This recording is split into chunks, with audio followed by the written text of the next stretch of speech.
迎收看今天新闻报，我是主播蔡欣怡。新闻首先带您看到的是呢，自称台湾迷的捷克首都布拉格市长赫瑞普，他不仅呢跟台北市缔交了姐妹市，今年8月呢也再度访台，跟台湾的交流可以说是十分的密切。而赫瑞普15日在个人脸书分享了一张正在颁谢封箱口罩的照片，照片左上角披上了捷克与中华民国的国旗，右下角则大大写着 Thank you。赫瑞普在文中表示，非常感谢台湾的帮助与合作，在这次的台湾外交之旅中，我们收到了一份礼物，就是10万个口罩，也感谢台北市长柯文哲。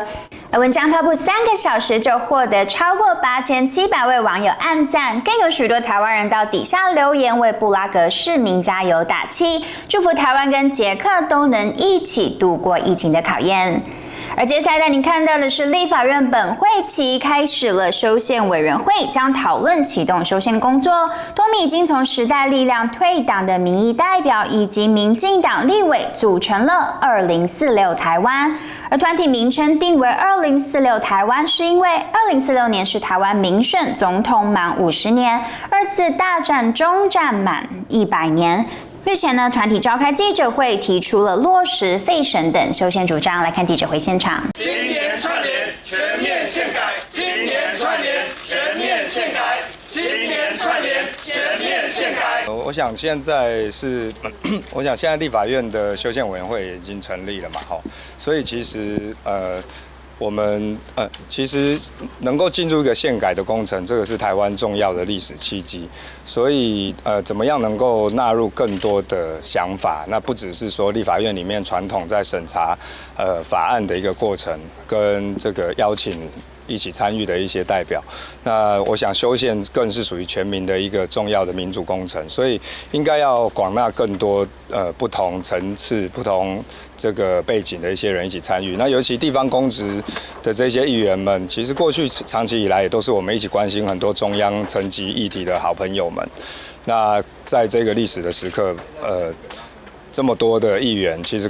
从各县市来，大家聚在一起，就是希望能够一起参与这个宪改的工程。那所以说，当然我是认同，就是说要事态共赢，然后我们要有更多的交流跟沟通，观点的切磋。但是呢，问题是在于呢，现在的年轻人其实，尤其是20岁以下，18到20岁。这个区间的年轻人参政权是不完整的。当你在参政权不完整的状况下的话，你连要进入这个讨论，然后要进入参政这件事情都没有办法的时候，我们又要如何交流？要如何去交流不一样的观点呢？所以在这个原因上面，我觉得其实这是一个很重要的议题，因为它不只是法律上面的权利义务，也包含着价值。因为其实我们不讳言的就是说，每个世代有每个世代的价值观，那这都没有任何的问题。但问题就是，我们如果在体制上面要能够具体的去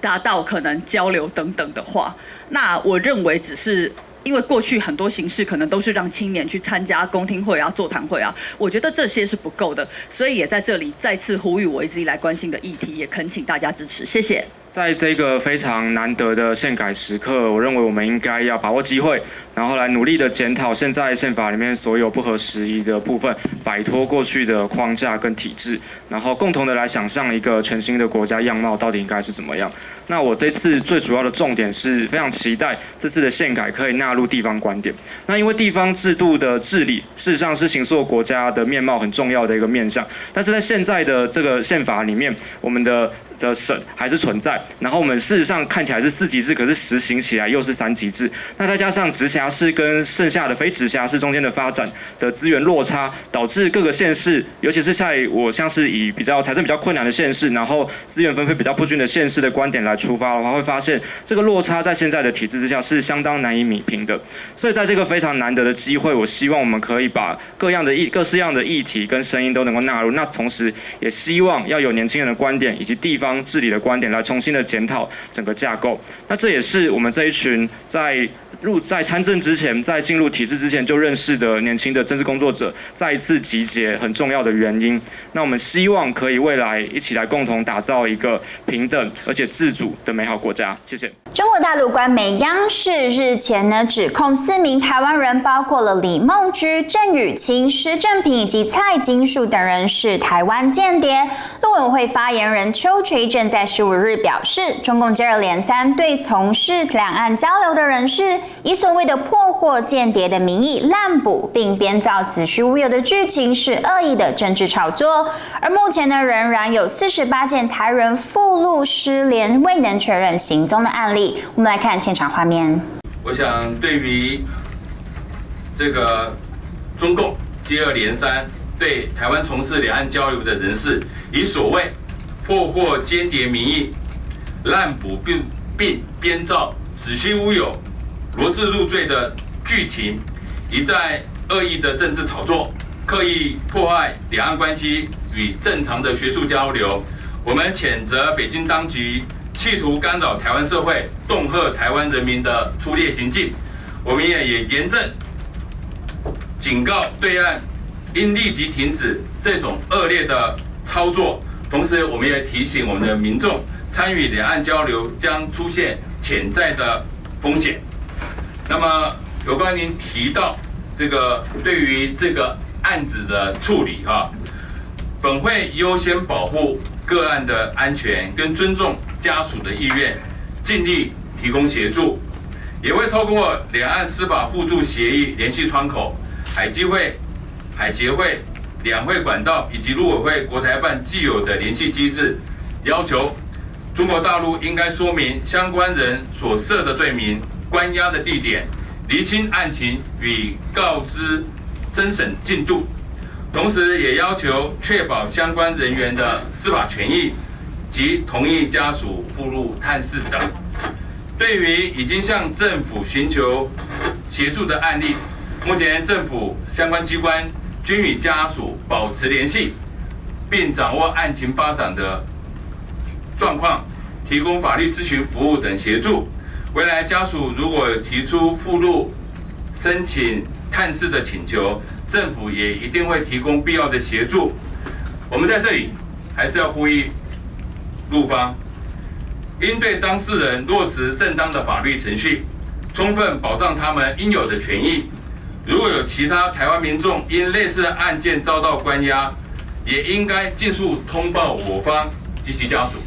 受到反送中以及港版国安法等事件的影响，曾经有东方明珠之称的香港，甚至有了褪色的迹象。有不少香港人为了追求更平稳的生活，选择来到文化相近的台湾定居。根据内政部的统计，2019年来台湾居留的香港人就有将近6000多人，创下了2016年以来的新高。除了香港人来台湾定居置产之外，同时也有不少的香港资金流入台湾。根据中央银行统计，境外资金汇回专法实施后，香港的个人境外资金汇回就有20.7亿美元。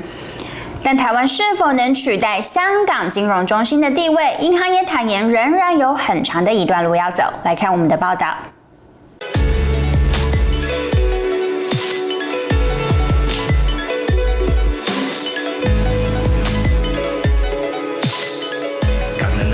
的话，就是都还是会以大台北区域为主啊。如果以大台北区域为主来讲的话，还是局限于就是说他们会找捷运沿线，例如就是桃园捷运沿线的房子去找寻这样。他们还会再去找寻，就是说例如就像淡水新市镇啊，还有A7捷运站、基捷的A7捷运站，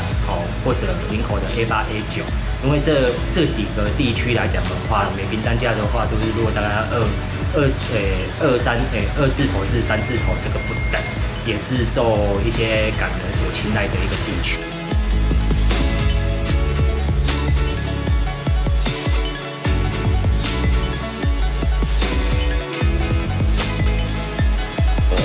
其实目前看到大部分还是属于个人会回来的比较多，对企业倒还好。有些就是说在想就是这一波回来的那些租税的优惠嘛，有人就讲说趁这个租税优惠还在的时候就回来。那当然我不可讳言的是有人就是对于那个整个香港的经济形势有是比较担心嘛，所以大概就有一些人做的一些资金的安排优惠。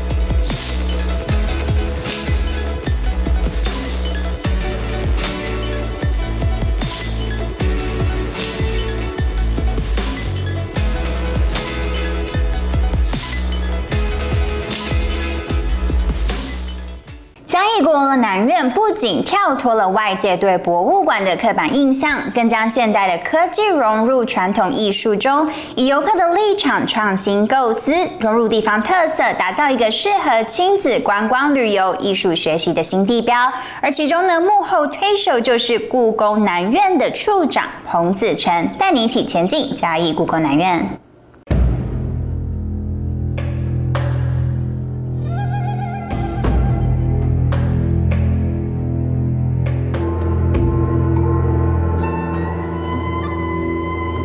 国立故宫博物院南部院区，简称故宫南院，也有人称南故宫或嘉义故宫。整个计划横跨陈水扁与马英九2位总统任期，从规划到完工历时15年时间。民国104年底开始试营运。故宫南院总面积约70公顷，包括博物馆区20公顷、园区50公顷。博物馆建筑由姚仁喜建筑师设计，以传统水墨画之浓墨、飞白及渲染3种笔法为概念发想，发展出虚实亮体相互交织的流线形体。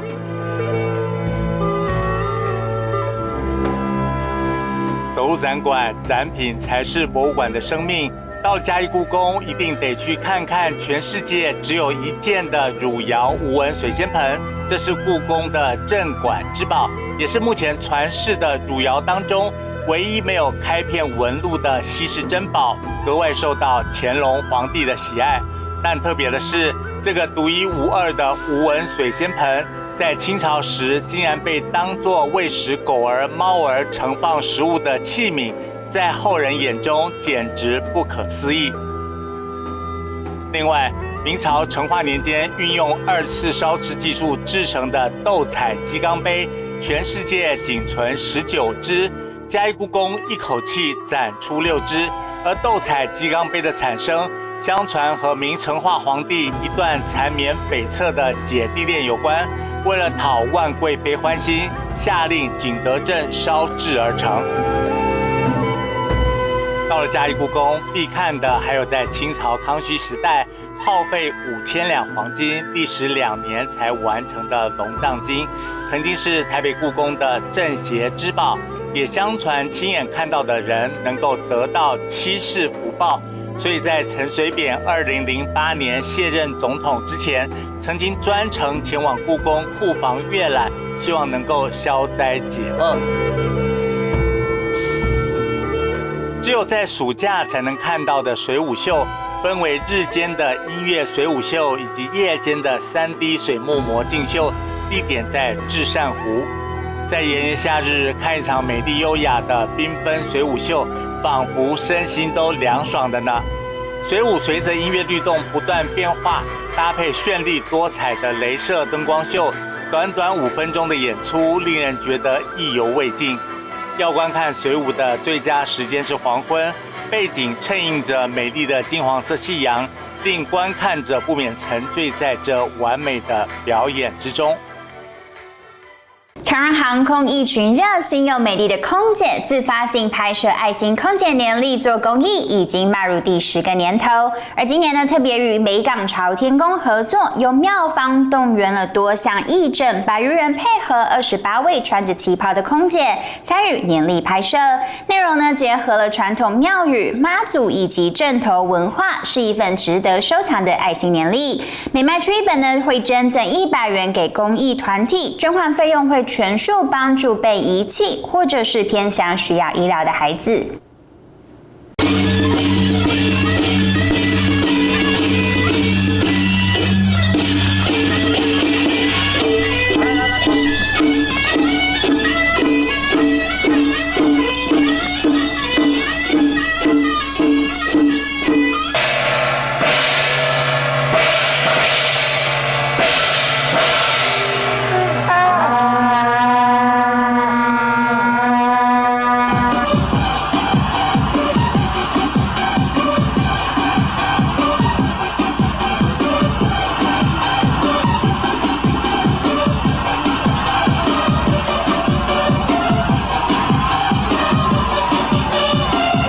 年因为疫情的关系吼，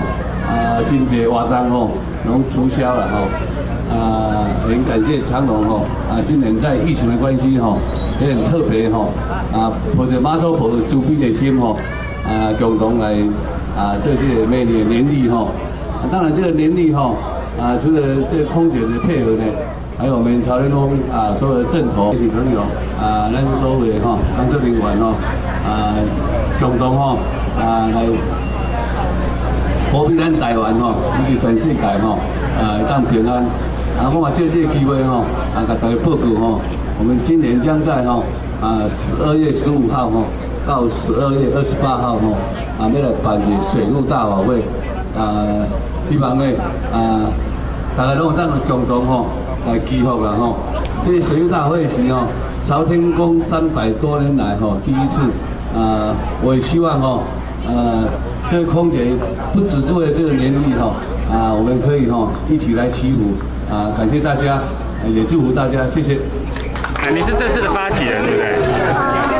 应该是说这1到10年是爱心空姐年历的摄影师，也是发起人。今年第几年？今年是第10年。OK， 那我们这个年历有什么样的这个作用？我们这一本年历我先跟大家介绍一下这本年历的特色。这本年历全部是我们空姐自发性所完成的。那这本年历从头到脚都是空姐一手包办，所以发起人是空姐，摄影师也是空姐 ，model 也是空姐，化妆师也是空姐，买便当的也是空姐。所以那我们就是大家合力完成这一本年历已经10年了，到现在我们已经捐款700多万，帮助了很多没有家的孩子。那今年我们跟妈祖一起手牵手，要帮助更多的孩子，所以希望大家可以继续来支持我们。因为疫情的关系，我想这本年历应该也是目前全球唯一一本空姐年历，因为大家都知道疫情关系，航空业冲击很大，航空公司很多倒的倒，不见得都不见。所以我们今天有机会可以发表这一本年历，我们真的很谢谢北港妈祖的到爱帮忙，谢谢。一本能报告，大本小本的拢同款。一本能报告，能报告关系做公益哦，了解。好，在与地方文化结合，我们的富裕的用心。那如果可以的话，请大家一起来购买13月历，你们就会知道里面的所有内容和我们用心的部分。谢谢，欢迎购买。遇到大家来帮拍摄这个空姐月历，然后这次还结合了北港朝天宫的传统，然后觉得是非常有意义的一个活动这样子。那希望大家可以一起跟我们响应做爱心，然后帮助小朋友们。艺人陈升于15日在台北举办了新专辑《末日遗绪》以及跨年演唱会《起风了》的记者会。即将满62岁的陈升谈到年龄的话题，很感慨，在记者会上笑说，现在只要到了60岁就要被称为老翁，让他是无奈又好笑。我甚至觉得50岁以上的人都应该建议他去死了算了。play 一下这台纸飞机。其实呢，末日呢有很多的解读，末日之后就会重生啦，就会起风啦。欢迎大家一起来加入轩哥跨年演唱会。听到老翁这个字吗？今年5旬就老翁了嘞，太过分！可是媒体大家用字要注意，对不对？好不好？还好的很，好不好？对不对？9旬才老翁，说得好，不很在乎了。真的在乎就把自己关起来了，就把自己关起来，然后就自暴自弃，然后就是特征就是嫌东嫌西，因为我自己有一些长辈，我每天都在做检讨，说我绝对不要像他那样，我绝对不要像这样，我绝对不要像他那样，就是谁他们一直抱怨这个世界，对，我觉得能够叨念的还算有希望，那些根本就不念的，就关起门来了，也不动了，啥都不做了，还是那个感觉啊，能够说出来，其实就能调侃自己了。我甚至觉得，50岁以上的人都应该建议他去死了算了。